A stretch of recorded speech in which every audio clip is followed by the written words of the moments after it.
మస్తు భయపెట్టిచ్చేస్తున్నారమ్మా ఎందుకమ్మా రకరకాలుగా. భయం? అంటే కొన్ని రాసుల వాళ్ళకి ఫర్ ఎగ్జాంపుల్ ఆస్ట్రాలజీ పరంగా చూసుకుంటే బాలేదు, బావుంది. ఆల్రెడీ ప్రకృతి వైపరీత్యం అయితే చూస్తానే ఉన్నాం. క్లౌడ్ బస్ట్‌లని, అదని, ఇదని. సో, గ్రహణం అంటే మొత్తం నేచర్‌కి సంబంధించిందే కదా! ఇంకా ఇలా అమ్మా జరగబోతుంది. అలా క్లౌడ్ బస్ట్ అవన్నీ కూడా ప్రకృతి కొంచెం విలయతాండం ఆడింది, హ్మ్. సహజంగా ఉన్నది కాదు. హ్మ్. కానీ హ్మ్. ఉమ్, గ్రహణాలన్నవి సహజంగా వచ్చేవి కదా, వాటితో భయపడాల్సిన పనేమిటి? హ్మ్. పైగా అవి చెప్పి వస్తున్నాయి. హ్మ్. మిగిలిన వైపరీత్యాలు చెప్పకుండా వస్తున్నాయి. హ్మ్. మనకి తెలియకుండా అక్కడ ఉంటాము. ఏదో ఎక్కడికో వెళ్ళారు కదా, అమర్నాథ ఎక్కడికి వెళ్ళారు యాత్ర, హ్మ్. హ్మ్. హ్మ్. అక్కడికి వెళ్ళారు ఆనందంగా దేవుణ్ణి చూద్దామని వెళ్ళిన వాళ్ళు ఎంత ఇబ్బంది పడ్డారు. మరి. అది చెప్పిరాల, గ్రహణం చెప్పొస్తోంది, దానికి భయపడాల్సిన పనేమిటి? మరి. ఎంత ఆనందంగా దాన్ని తీసుకోవాలి. పర్వము అనే పదం వాడతారు, అంటే చాలా చక్కగా సంతోషంగా పండగలాగా చేసుకోవాల్సింది దాన్ని. ఒక గొప్ప అవకాశం. హ్మ్. ఎలాంటి అవకాశం అమ్మ గ్రహణం? ఎలాంటి అవకాశం అంటే, గ్రహణము అంటే పట్టుకునేది అని అర్థం. హ్మ్. గ్రాస్పింగ్? కాదు, లైక్ పట్టుకోవడం గట్టిగా. హ్మ్. గ్రాస్పింగ్ అంటే మనసుకు సంబంధించింది. ఇప్పుడు దాన్ని అలా అన్వయం చేసుకోవచ్చు తర్వాత. హ్మ్. మామూలుగా అయితే ఇలా ఉత్తర గోగ్రహణము అలా చెప్తా, హ్మ్. గ్రహణం. హ్మ్. అలా గ్రహణం అంటే తీసుకోవడం, పట్టుకోవడం. అలా పట్టుకునేటటువంటి సమయంలో ఇది దేనికి సంబంధించింది? చంద్రుడికి సంబంధించిన గ్రహణం. హ్మ్. చంద్రగ్రహణం అంటే ఏమిటి అర్థం? చంద్రుడేమో మనఃకారకుడు, మనస్సు మీద ప్రభావం కలిగినవాడు. హ్మ్. అటువంటి చంద్రుడి మనస్సు మీద ప్రభావం కలిగినటువంటి చంద్రుడిని రాహు పట్టుకుంటున్న సందర్భంలో అంతరిక్షంలో ఎన్ని మార్పులు వస్తాయో హ్మ్. మన మనస్సులో కూడా అన్ని మార్పులు వస్తాయి కదా. హ్మ్. ఏం జరుగుతుంది? హ్మ్. మామూలుగా మనసు బ్రహ్మాండంగా యాక్టివ్గా ఉంటుంది. హ్మ్. చంద్రుడిని రాహు పట్టుకుంటే చంద్రుడికి మూమెంట్ లేదు కనుక మన మనసు కూడా కామ్గా ఉంటుంది. హ్మ్. అలాంటప్పుడు ఏం చేసినా మనసు గట్టిగా, మనస్సులో దూరిపోతుంది. కనుక గ్రహణ సమయంలో మనం ఏ పని చేసినా హ్మ్. కొన్ని వేల లక్షల రెట్లు ఎక్కువ ఫలితం ఉంటుంది. హ్మ్. మనం మామూలుగా రామ అని ఒకసారి అన్నామనుకో, హ్మ్. ఒక్కసారి అన్న ఫలం. అదే గ్రహణ సమయంలో అన్నామనుకో, ఎన్నో లక్షల సార్లు అన్న ఫలం ఉంటుంది. హ్మ్. అందుకని మంత్రం ఏదైనా దీక్ష ఉన్నటువంటి వాళ్ళు గ్రహణ సమయానికి 3 గంటల ముందు కనీసం, హ్మ్. ఇంకా కొన్ని దీక్షలు చేసేవాళ్ళు 9 గంటల ముందు. ఓహ్! ఈ సంవత్సరం మనకి 9:58 వస్తోంది కదా, హ్మ్. అంటే 1 గంట తర్వాత ఏం తినరు, హ్మ్. ఓకే. పచ్చి మంచినీళ్ళు కూడా తాగరు. ఓహ్! మహా అయితే 3 గంటల తర్వాత నీళ్లు కూడా తాగరు గనక ఏ 6 గంటలకో కాసిని మంచినీళ్ళు తాగితే తాగుతారంతే. ఇంకా తర్వాత ఏముండదు. ఎందుకంటే హ్మ్. చంద్రుడికి నీళ్ళకి సంబంధం ఉంది. హ్మ్. ఉందా లేదా? ఉందమ్మా. ఉందని ఎలా తెలుసు మనకి? అంటే ఏది లేకపోయినా కనీసం సముద్రంలో అలలు చూసుకున్నా మన అలలు బాడీలో చూసైనా బ్లడ్ ఫ్లో చంద్రుడికి అంటే నీళ్ళకి, ద్రవ పదార్థాలకి చంద్రుడికి సంబంధం ఉంది కదా. అర్థమవుతుంది. కనుక ఆ చంద్రుడి యొక్క ప్రభావం మన శరీరంలో ఉన్న ద్రవ పదార్థాల మీద పడకుండా ఉండాలి అంటే మనం వీలైనంత వరకు ఏమీ తీసుకోకుండా ఉండడం మంచిది. యెస్. ఆ సమయంలో అరుగుదల ఉండదు. హ్మ్. ఇంద్రియాలన్నీ పనిచేయడం మానేస్తాయి. హ్మ్. అందువల్ల ఆ టైంలో లోపల ఏదన్నా ఉన్నట్టయితే హ్మ్. అది అరగక 3 గంటలో 4 గంటలో అలా ఉండిపోయి పాచి పడిపోయి పాడైపోయి మనకు అనారోగ్యాన్ని కలిగిస్తుంది. మరి కనుక ఆ సమయానికి తిన్నది ఏదైనా అరిగిపోయేటట్టు చూసుకోవాల్సినటువంటి అవసరం ఉంది. అవసరం ఉంది. హ్మ్. 3 గంటలు మనం తినే సాత్వికమైనటువంటి ఆహారం పూర్తిగా అరగడానికి 3 గంటలు పడుతుంది. హ్మ్. నాన్ వెజిటేరియన్ లాంటివి అయితే 24 గంటలు పడుతుందట అరగడానికి. వామ్మో! అంత లోపల ఉంటుందిట. హ్మ్. అందుకని ఒక్కొక్కసారి ఏమవుతుందంటే ఆ లోపల ఉండిపోయినందువల్ల అది స్టాగ్నేట్ అయ్యి కొంచెం పాడయ్యే అవకాశం ఉంది. హ్మ్. అంచేత ఎక్కువగా డైజెషన్‌కి సంబంధించిన problems, heavy foods, non vegetarian లేదా తినడా తినగలిగిన దానికన్నా చాలా ఎక్కువ ఆహారం తింటే వస్తుంది, హ్మ్. మామూలుగా రాదు. అమ్మా! అందువల్ల ఆ సమయంలో కడుపులో ఏం లేకుండా చేసుకోవడం అన్నది ఆరోగ్య దృష్ట్యా చాలా మంచిది. డన్. అలా ఉంటే ఆ సమయంలో ఎక్కువగా ఆహ్, మనసు గ్రహించే శక్తి ఉంటుంది. అందువల్ల మంత్రాలు అలాంటివి ఏవైనా ఉన్నట్టయితే ఎక్కువ చేసుకుంటూ ఉంటారు. మంత్రదీక్ష ఉన్న వాళ్ళైతే నీళ్ళల్లో నిలబడి చేస్తారు. ఓహ్! హ్మ్. అంటే సముద్రం నది. అట్లా సముద్రం సముద్రం దగ్గర, కావచ్చు, నది దగ్గర. సముద్రంలో నిలబడితే అలలు మామూలుగా కన్నా ఎక్కువ తేడాగా వస్తాయి గదా. ఆ! అంచేత భయం షుడ్ బి వెరీ కలగొచ్చు. కేర్‌ఫుల్. హ్మ్. అంచేత స్నానం చేసి ఒడ్డుకొచ్చేసి కూర్చొని చేస్తారు. హ్మ్. లేదంటే ఏ గంగ లాంటివో, గోదావరి లాంటివో గనక ఉన్నట్టయితే ఆ నదుల్లో స్నానం చేసి ఒడ్డునొచ్చి కూర్చొని ఆ తడి బట్టలతోనే హ్మ్. జపం చేసుకొని తర్వాత గ్రహణం పూర్తయ్యాక మళ్ళీ విడుపు స్నానం చేసి ఉమ్, అమ్మా. అప్పుడు మామూలుగా కార్యక్రమాలు చేసుకుంటారు. ఉమ్, అదే ఇంకా కొంతమంది దీక్షగా చేయాలనుకున్న వాళ్ళు అలా గంగ మధ్యలో నిలబడి జపం చేస్తారు. ఉమ్, ముఖ్యంగా ఆ, సూర్యగ్రహణం అటువంటి సందర్భాల్లో గ్రహణం ప్రారంభమైనప్పటి నుంచి అలా ఉండి గ్రహణం వదులుతున్నప్పటి నుంచి సూర్యుడి వైపుకి తిరిగి చూస్తూ జపం చేసే పద్ధతి కూడా ఒకటి ఉంది. ఉమ్, కానీ అందరూ ఈ గ్రహణాలని చూడడం ఆరోగ్యానికి మంచిది కాదు, మామూలుగానే మంచిది కాదు. ఉమ్, కొంతమంది మీద మరింత ఎక్కువ ప్రభావం ఉంటుంది. గ్రహాల ప్రభావం మనుషుల మీద ఉంటుందా అంటే ఉంటుందో లేదో పౌర్ణమి అమావాస్యలకి సముద్రాన్ని చూస్తే తెలుస్తుందా లేదా? అదే అమ్మా. సముద్రమే అక్కర్లా, మనకు కూడా తేడా ఉంటుంది కానీ మనం కొంచెం బ్యాలెన్స్లో ఉంటాం గనక తెలియదు. ఉమ్, కాస్త మనస్థిమితం లేని వాళ్ళ దగ్గర కనపడుతుందా లేదా తేడా? అవునమ్మా. ఎందుకు మనలో కూడా చాలా మంది అంటే కొంతమంది మనం అమావాస్య వచ్చిందంటే ఏదో ఒక చికాకులు వస్తూ ఉంటాయి, అదే కదా. పౌర్ణమి వచ్చిందంటే ఏదో ఒక చికాకులు మూడీగా వస్తుంటాయి. ఉండేవాళ్ళని అంటాం, వాడి విషయం అంతా అమ్మా పున్నమ అమావాస్యలు అంటాం. మరి అంటే పూర్ణిమ నాడు ఓ ఎక్సైటెడ్గా ఉంటాడు, అమావాస్య నాడు డల్గా ఉంటాడు. మరి అట్లాంటి వాళ్ళని చూస్తే అర్థం అవటం లేదా ఉమ్, ఆ అంతరిక్షంలో ఉండే గ్రహాల ప్రభావం మన మీద ఉంటుంది అని? సూర్యోదయానికి మెళుకు వస్తుందా రావట్లేదా? ఉమ్, వస్తుంది కదా బై డిఫాల్ట్. కావాలంటే మళ్ళీ మనం అటు తిరిగి ఇటు పడుకుంటాం కానీ మెళుకు అయితే వస్తుంది. మనమైతే ఇటు తిరిగి పడుకుంటాం కానీ పక్షులు అవి వాటి అంతటా అవి లేస్తున్నాయి కదా, సూర్యోదయానికి పూలు వికసిస్తున్నాయి కదా. మరి ఇవన్నీ అంతరిక్షంలో ఉండే గ్రహాల యొక్క ప్రభావం భూమి మీద లేదని ఎట్లా చెప్తాం? ఉంది కదా.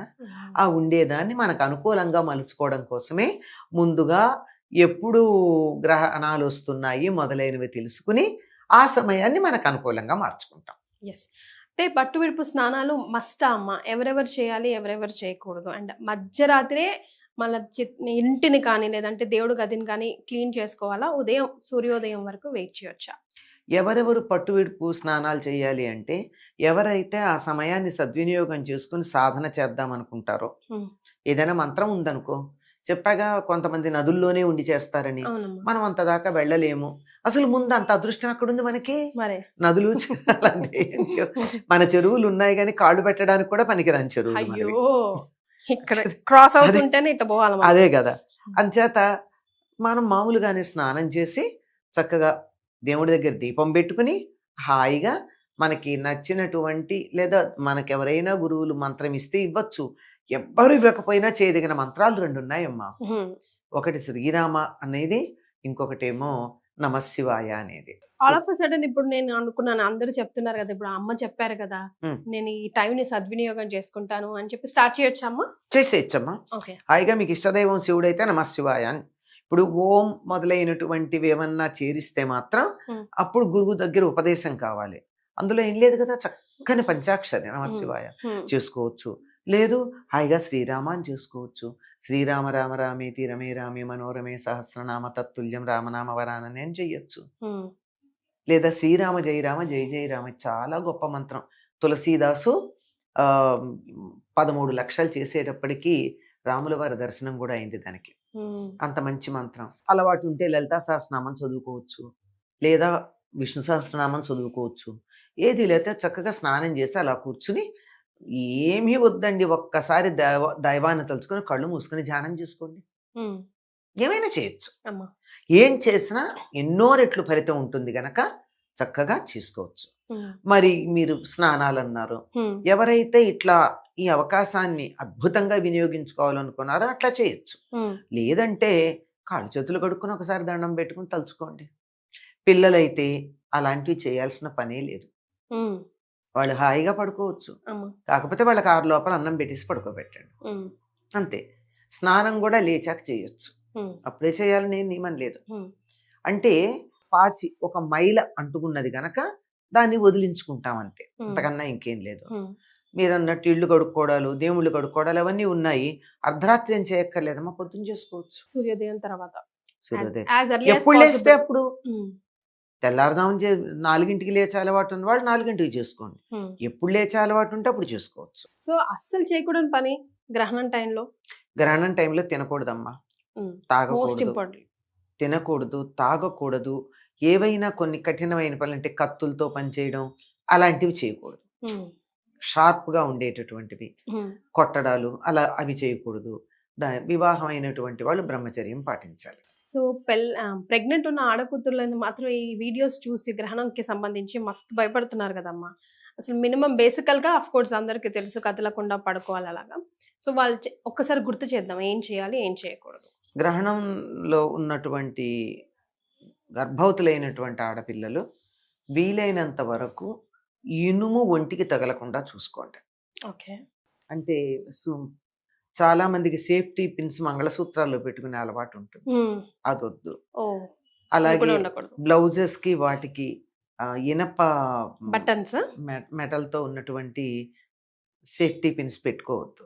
హుక్స్ లాంటివి ఉంటే పెట్టుకోండి, అంతేగాని అవి కూడా ప్యూర్ ఇనుము కావు గనక ఇట్స్ ఓకే. అవి కూడా లేకుండా ఈ రోజుల్లో అమ్మాయిలు చాలా మంది నైటీలు వేసుకుంటున్నారు హుక్స్ లేకుండా కదా, అది బెటర్. ఒంటికి ఇనుము లాంటిది తగలకూడదు. తర్వాత వీలైనంత వరకు కదలకుండా పడుకోవడం చాలా మంచిది.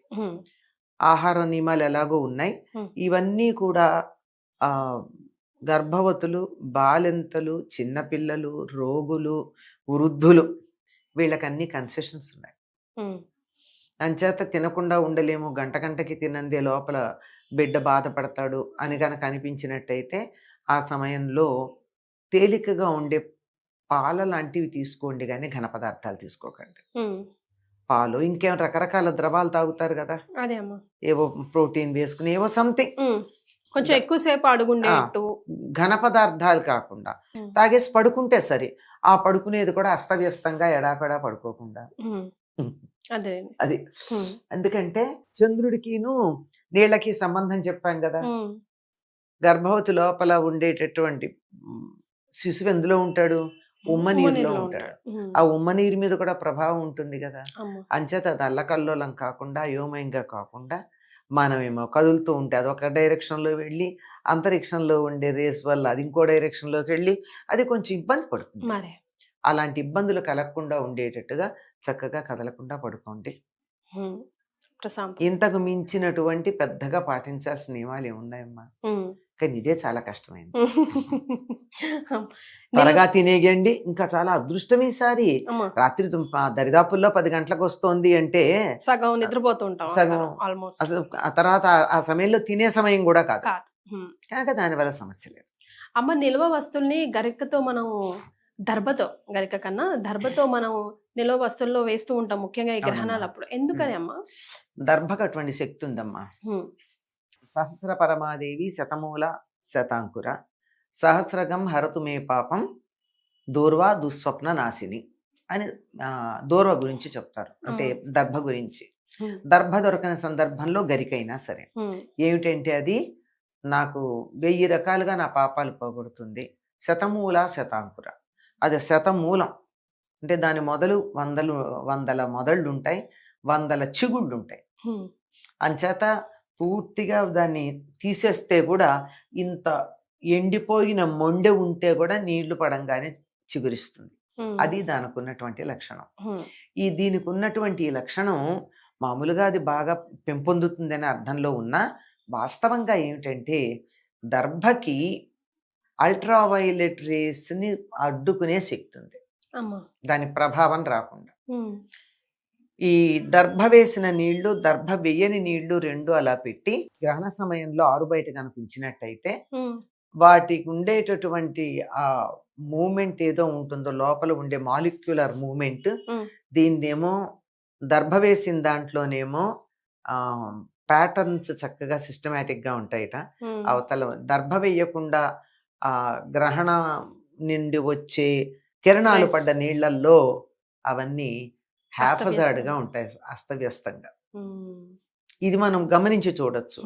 కనుక అక్కడ ఉండేటటువంటి వాటిని వాటిలో ఉన్న ప్యాటర్న్ ఏదైతే ఉందో దాన్ని చెడిపోకుండా చూడగలిగిన లక్షణం దర్భకుంది గనక అన్నింటి మీద దర్భ వేయండి. ఎందుకంటే ఊరగాయలు ఉన్నాయి, గ్రహణం వచ్చినప్పుడల్లా ఊరగాయలు పారేయలేం. ఇప్పుడు గ్రహణం తర్వాత దాన ధర్మాలు చేయవలసినవి చేయకూడదు ఏమైనా ఉన్నాయా? మంచిది అంటారు కదా చేస్తే, అయితే ఎలాంటివి అట్లీస్ట్ ఇవన్నా చేయండి అనడానికి? గ్రహణం సమయంలో దానాలు చేస్తే మంచిదమ్మా, జపాలు ఎలాగో మంచిది. అయితే ముఖ్యంగా ఒక్కొక్క సందర్భంలో వచ్చినటువంటి గ్రహణానికి కొన్ని రాసుల వారి మీద కొంచెం దుష్ప్రభావం ఉంటుంది. ఉమ్, కొన్ని రాసుల వాళ్ళకి మధ్యమంగా ఉంటుంది. ఉమ్, కొన్ని రాసుల వారికి అధమంగా ఉంటుంది. అమ్మ. అదే మంచి ప్రభావం ఉంటుంది. మంచి మిడిల్ ఆ. కొంచెం బాగుండకపోవడం. అంటే మిడిల్ వాళ్ళకి ప్రభావం ఏమి ఉండదు, చెడు ఉండదు, మంచి ఉండదు. ఉమ్, ఈ చెడు ప్రభావం ఎవరికైతే ఉంటుందో వాళ్ళు ఏ దేని వల్ల వాళ్ళకి ఆ చెడు ప్రభావం ఉందో దానికి సంబంధించినటువంటి వాటిని దానాలు చేస్తారు. ఉమ్, అంటే ఉదాహరణకి కందులు అలా అంటూ ఉంటాయి కదా, ఒక్కొక్క అమ్మ. ఉమ్, ఆ, గ్రహానికి సంబంధించి. ఉమ్, కుజుడైతే అనుకుంటా కందులు ఇస్తారు, అట్లా ఉంటాయి. ఉమ్, శని అయితే మినుగులు, ఉమ్. ఆ, గురువు గురువు అయితే అయితే శనగలు, ఉమ్, ఆ, బుధుడైతే పెసలు, ఇలాంటివి దానం ఇస్తారు. ఉమ్, ఇవి దానం ఇచ్చినందువల్ల ప్రభావం కొంచెం తగ్గే అవకాశం ఉంది. ఉమ్, అది ఎలాగూ ఉంటుంది, కొంచెం ఉంటుంది, పూర్తిగా ఏమీ కాదు, అంతే, అంతకన్నా ఇంకేం లేదు. ఇవి ఏమీ లేకుండా కూడా దానాలు ఇవ్వచ్చు. ఉమ్, ఏ రకంగా అయితే జపం చేస్తే ఎన్నో రెట్ల ఫలితం ఉంటుందో ఉమ్. అట్లా దానం చేస్తే కూడా ₹1 దానం చేస్తే ₹1,00,000 దానం చేసిన ఫలితం వస్తుంది. ఉమ్. మనకేం చేస్తారు. Yes. దాన్ని బట్టి ఏం చేస్తే బాగుంటుందో ఇక మనకి వదిలేసారు. విషయం చెప్తున్నాం, ఏం చేయాలో మరి. ఎవరికి వాళ్ళు నిర్ణయించుకోవాలి. అందరూ తెలివిగల వాళ్ళేగా. చాలా సంతోషం అమ్మా. నమస్తే. ధన్యవాదాలు.